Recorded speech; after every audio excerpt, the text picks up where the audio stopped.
Het is het laatste weekend voor de gemeenteraadsverkiezings en dus wordt op tal van plekken in uw provincie campagne viert. Politici gaan benamend de street om maar de verwachte lege opkomst. En hoop je de mensen zo nog naar de stembus te krijgen. Ga je hem stemmen? Nee.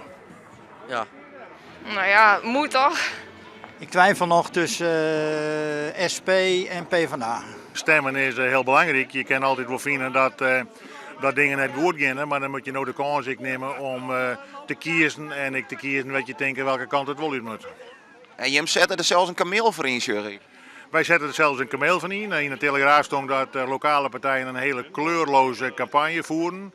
Nou, ik denk dat wij dat absoluut net doen. Wij staan op alle hoeken van de stad. We hebben een boord lezen en nu heb ik een kameel. Denk je jou dat de campagneviering zo'n weekend is nou dat nog een verschil maakt kan? Ja, ik denk het wel. We ben hier in het centrum en we zijn bij het Warendel. En ik moet zeggen, wij komen ook een proto mensen zien. Die zeggen dat ze wel stemmen gaan. Dus ik heb er nog wel een goed gevoel hoor. Op basis waarvan beslissen jullie nou? Nou, het is gewoon de heer Mark Rutte op een gegeven moment, nou ja, die man doet ook wel verkeerde dingen, dat zou stellen. Maar uiteindelijk, trots nee, het is natuurlijk een moeilijke tijd met de crisis die we nog hebben. Dan vind ik, ondanks al het probleem, vind ik dat het er toch redelijk goed doet. En dus vandaar dat ga gewoon de VVD aan om te stemmen.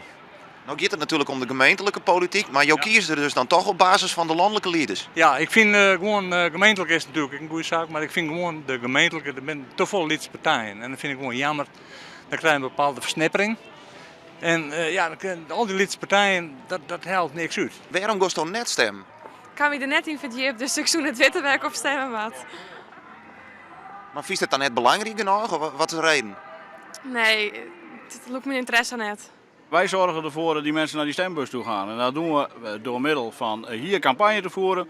Maar ook door vanmiddag bijvoorbeeld door alle dorpen in Smallingenland te rijden met onze geluidswagen. En dat, om de mensen te gaan overtuigen om te stemmen. En het liefst op de SP natuurlijk. Novage binnen de gemeenteraadsverkiezingen in 21 gemeenten in Friesland.